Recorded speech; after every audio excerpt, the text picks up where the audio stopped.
Get some, old son. He goes that way, we'll go this way. Little blippy blip.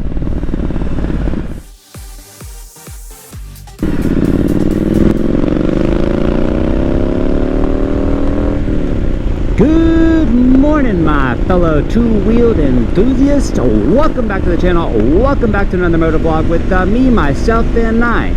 Yup, you guessed it.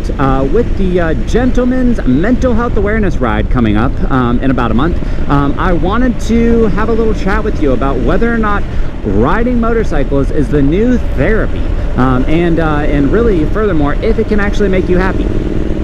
So, a stereotype that's as common as Boss Hog smoking a cigar is that you'll never see a bike parked outside of a therapist's office. Not that there's anything wrong with therapy. It's like saying you'll never find a squirrel in a dog park. But anyways, seriously, the question, it really persists. Can motorcycles actually double as therapy? And furthermore, can they bring you happiness and even joy? And spoiler, if you're thinking of getting a motorcycle as a substitute for a therapist, you might be the kind of person who I hate to break it to you, but you might need both. I think you might need both. For much of my riding life, I've loved the idea that motorcycles can help relieve stress. It's like having a portable Zen garden, or a Zen garden, however those people speak, with a built-in wind machine that doubles as a form of transportation. But I don't really, want to just take the ride away your troubles line at face value. I really needed to know why, because I love diving into rabbit holes, or at least, figure out if I was just using my bike as an expensive way to avoid my chores. But yeah, one of the best arguments I've heard is that riding lets you refocus your mental energy into something positive. When you're riding, you've got to stay sharp. Like, don't look at that cute dog on the sidewalk, kind of sharp. And your brain is so busy processing road conditions and dodging potholes and other idiot drivers on the road that there's no room left for intrusive thoughts. Like, it's kind of like putting your your mental clutter on mute, at least for a little while. Here's the plot twist. If you're on a familiar route, kind of like I am today, like your daily commute, your brain might go into autopilot mode. And if you're like me, autopilot means your mind starts wandering, and suddenly you're thinking about whether your dog would be pretty much a good detective or something like that. So even though riding keeps you focused, it's not foolproof. Like, have you guys ever arrived somewhere, maybe arrived at work in the mornings, and you don't, or arrived at home at night, and you don't really remember driving there? Don't lie to me, or we can't be friends, but sometimes you need just more than a pair of two wheels to sort out your mental mess. I'm not a mental mess or anything, guys. Good joke. But anyways, back to me, myself's, or I's train of thought, because it's all three of us, or all four of us. I can't figure that out. All of us here today. Ever notice how riders develop this weird sixth sense? Y'all know what I'm trying to say.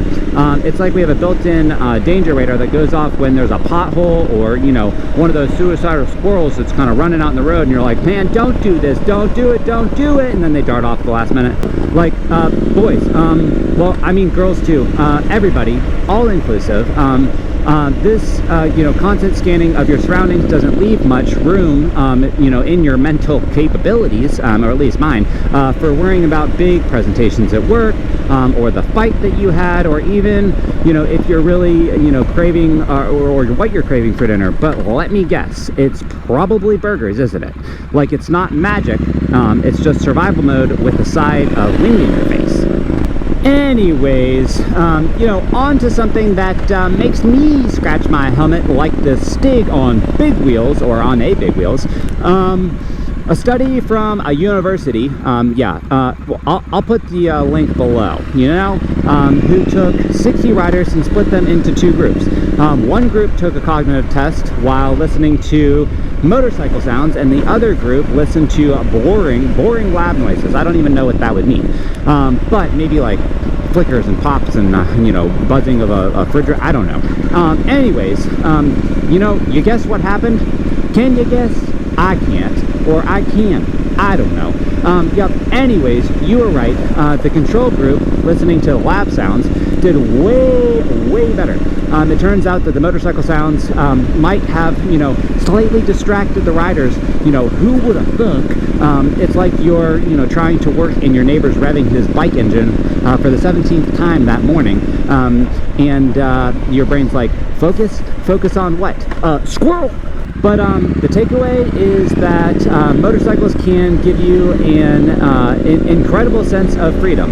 They're not a long-term fix for your mental health issues. Riding is like putting your brain on airplane mode, at least for a little while.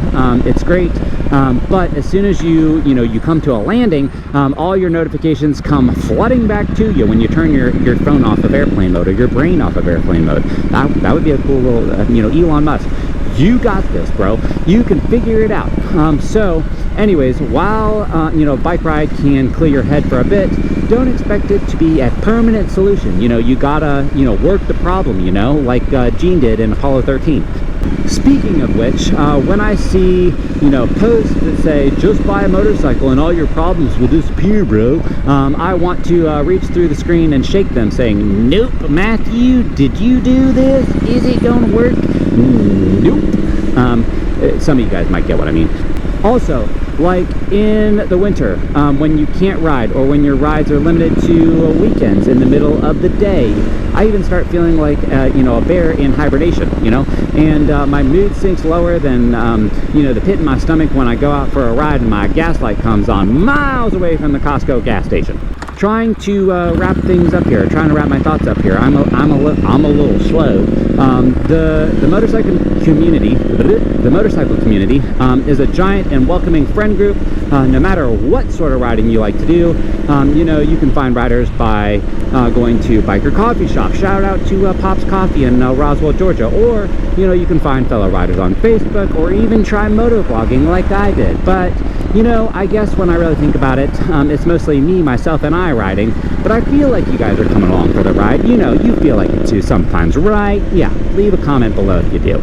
Or if you don't, and maybe I'll fix something. You know, it'll all turn out. It's a great way to, you know, meet people who share your passion and build, you know, community around your love for riding. Man, I'm out of breath.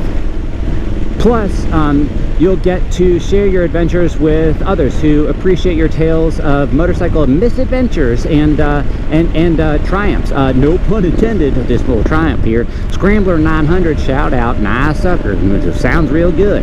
Anyways, motorcycles can't fix everything, but they can be a great part of a larger strategy for managing stress and health.